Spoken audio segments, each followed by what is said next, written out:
thanks to the colleagues from the press for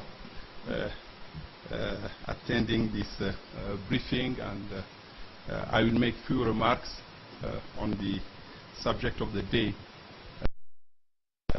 And I'm sure, of course, that your question will touch not only on that, but I'm sure on other issues of interest. I would be surprised if the press was so much interested in the absence to turn to the press conference in such a great number. Well, the African peace and security architecture is provided for under the AU Peace and Security Council Protocol, which came into force in December 2003.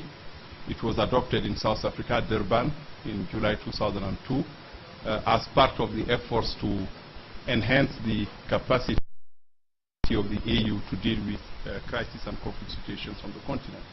And in many respects, I should say, the Peace and Security Council Protocol marked a watershed if you compare it to the earlier AU instruments dealing with peace and security. You have a protocol which is legally binding.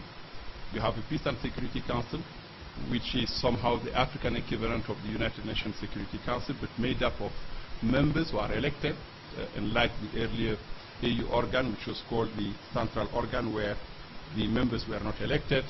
The Peace and Security Council has extensive powers to prevent conflicts, to deal with conflict situations, to deploy peacekeeping operations, and even to take actions to prevent war crimes, genocide, and crimes against humanity. The protocol is also important in that it provides for the establishment of a set of other institutions to support the Peace and Security Council.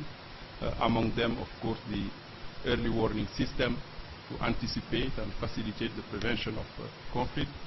The panel of the wise, made up of 5 outstanding African personalities to assist the Commission and the AU Peace and Security Council in the prevention of conflicts, but also the African Sunlight Force, which is made up of 5 brigades covering the 5 regions of the continent, to be deployed either in a preventive mandate or in the context of the implementation of peace agreements.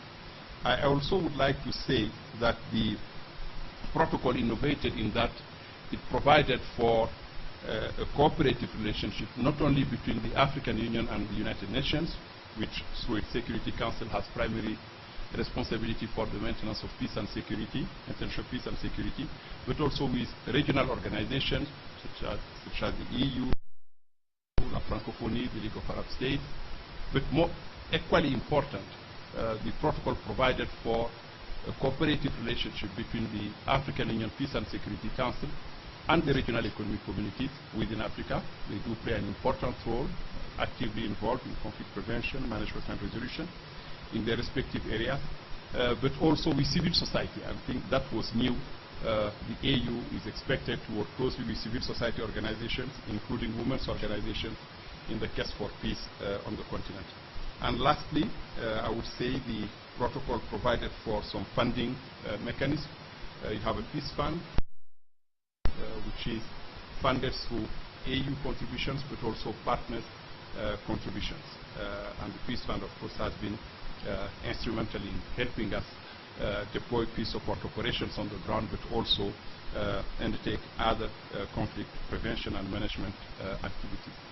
What have we achieved since the protocol entered into force in 2003? I will briefly outline some of the key achievements. There are limitations, there are shortcomings, clearly, no doubt about it.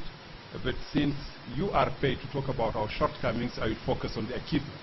And I'm sure you will not be short of criticism against the AU, so I will focus on what I believe are our successes.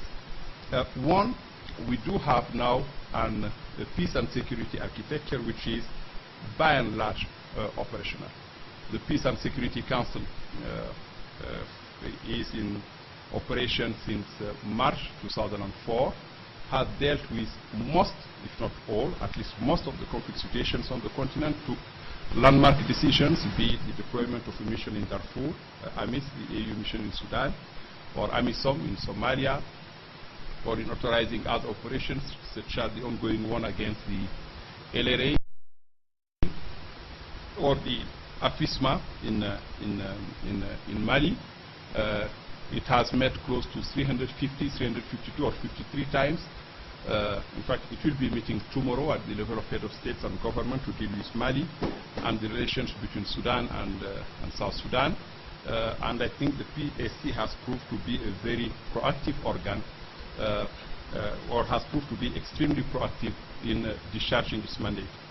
Significantly, the Peace and Security Council has yearly meetings with the United Nations Security Council in New York and Addis Ababa, but also with the European Union Peace and Security Committee once a year in Brussels and in Addis.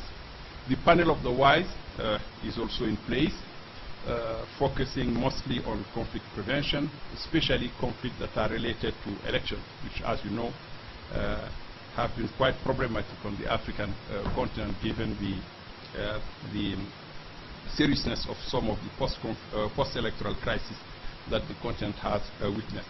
The early warning system is in place now. It took many years. We just recently hired a number of analysts to strengthen our analytical capability, and our early warning system is made up not only of the AU, but also of the early warning centers of the regional economic communities, and they are working extremely closely together. The African Standby Force is yet to be fully operational. The target is to get the force to attain what we call in our jargon the full operational capability in 2015, means 2 years from now. But in the meantime, the fact that the ASF is not yet fully operational did not prevent the AU from deploying peace support operations in Somalia, I think with success, I trust, in Comoros, to restore state authority in the island of Anjouan, in Darfur, Amis, again the LRA, or before that in Burundi in 2002 and 2003. But efforts, of course, are ongoing to ensure that the force is fully operational by 2015. Another point which is also worth mentioning has to do with our relationship with the regional economic communities. It's a key component. We speak of an architecture, mean that the different components are all related and are expected to work together in unison, I would say. We have improved our relationship with the REX. Clearly, never in the past had we worked so closely together. There are challenges, no doubt about it, but I believe that we are committed both from the AU and from the REX to ensure indeed that the relationship is as smooth and as effective as possible. We have, last year, toward the end of 2012, opened 5 liaison offices to the REX, SADC, ECAS, IGAD, EAC, and COMESA, and we will be opening soon liaison office to ECOWAS, NARC, and CENSAT to ensure that indeed we can interact with the REX on a daily and regular basis. The REX have also opened liaison offices to the EU. They are here with us. That's also quite significant. Relationship with the United Nations is critical. As I said, the UN has primary responsibility for the maintenance of peace and security in the world. We do have, I did refer to it, yearly meetings between the AU Peace and Security Council and the United Nations Security Council. We do have twice a year what we call a joint task force meeting that brings together AU senior management, the Commissioner for Peace and Security, and his counterparts in the UN. In fact, the day after tomorrow, we'll be having the joint task force meeting, which will bring together Commissioner Lamamra, AU Commissioner for Political Affairs, and the USGs and the Secretary General for Peacekeeping, Political Affairs, and Field Support from the UN side for us to review a number of situations that are of common interest, from Mali to Somalia to the fight against LRA and other related issues. And I believe that we have made progress. We still believe that there is room for improvement.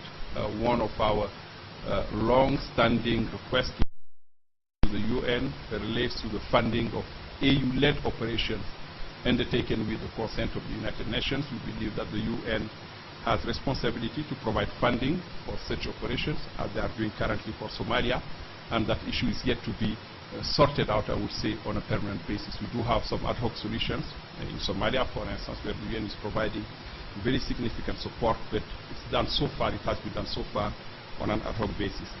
Again, since I see colleagues from the EU here, I think it would be a remiss of me not to mention our relationship with the European Union. They are one of our main partners. We do have, as I indicated earlier, yearly meetings between their Peace and Security Committee and our Peace and Security Council. The EU has set up what is called the Africa Peace Facility, 300 million euro, to provide support for AU or African-led peace support operations and mediation efforts, quite instrumental. We do also have an ongoing political dialogue on issues of common concern.